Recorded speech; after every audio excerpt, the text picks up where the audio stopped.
যেদিন শাবান মাসের শেষ তারিখ সেই দিন যদি ফজরের সালাত হয়, দেখা যাচ্ছে যে আপনার মসজিদে 5:05 তাহলে আপনার পার্শ্ববর্তী বহু মসজিদে ওই সেম দিনেই ফজরের আজান হয়েছে 5:30 25 মিনিট পরে, তাই না? কিন্তু রামাজান যেদিন থেকে আসলো সেদিন থেকে কি বাংলাদেশের মসজিদগুলোতে পরস্পর হয়তো 30 সেকেন্ড 1 মিনিটের ব্যবধানে সব মসজিদে আজান একই সময় হচ্ছে না? সুবহানাল্লাহ, একই সময় হচ্ছে কিনা? ইফতারের সময়ও একই সময়ে হচ্ছে। কিন্তু ঈদের দিন শুরু হলেই আমরা কি রামাজানের এই প্রভাবটা ধরে রাখতে পারি?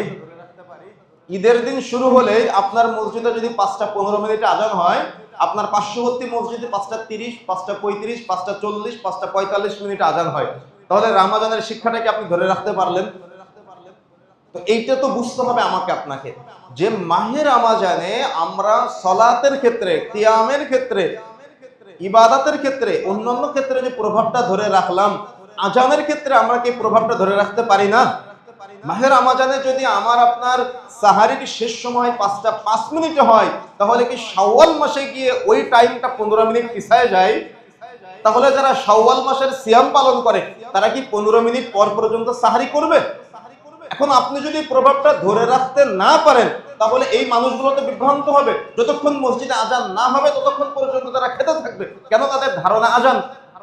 ইফতারের ক্ষেত্রেও তাদের ধারণা আজান, তারা টাইমকে গুরুত্ব দেয় না। তো আপনি রামাজানে যদি এই প্রভাবটা অব্যাহত রাখতে না পারেন, এই জন্য বাংলাদেশের যতগুলো মসজিদ আছে আপনাদের মাধ্যমে এই দাওয়াতটা সব জায়গায় পৌঁছে যাওয়া প্রয়োজন, যে রামাজানের এই প্রভাবটা বাকি 11 মাস অব্যাহত রাখতে হবে। কি?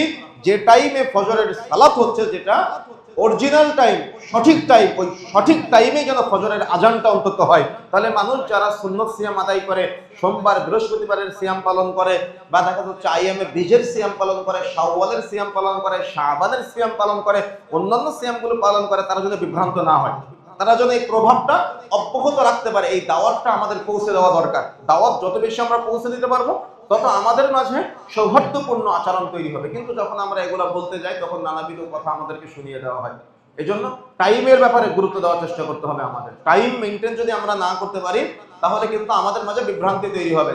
কিয়াম, সিয়াম, কদর, এগুলো তো যেমন আমরা গুরুত্ব দিব, সে একইভাবে আমাকে আপনাকে রামাজানের পরবর্তী প্রভাব হিসেবে ফজরের সময় এবং বিশেষ করে মাগরিবের সময় এবং ঈশার সময় অনেক জায়গায় অন্যান্য টাইমিং এর ক্ষেত্রে ভুল করে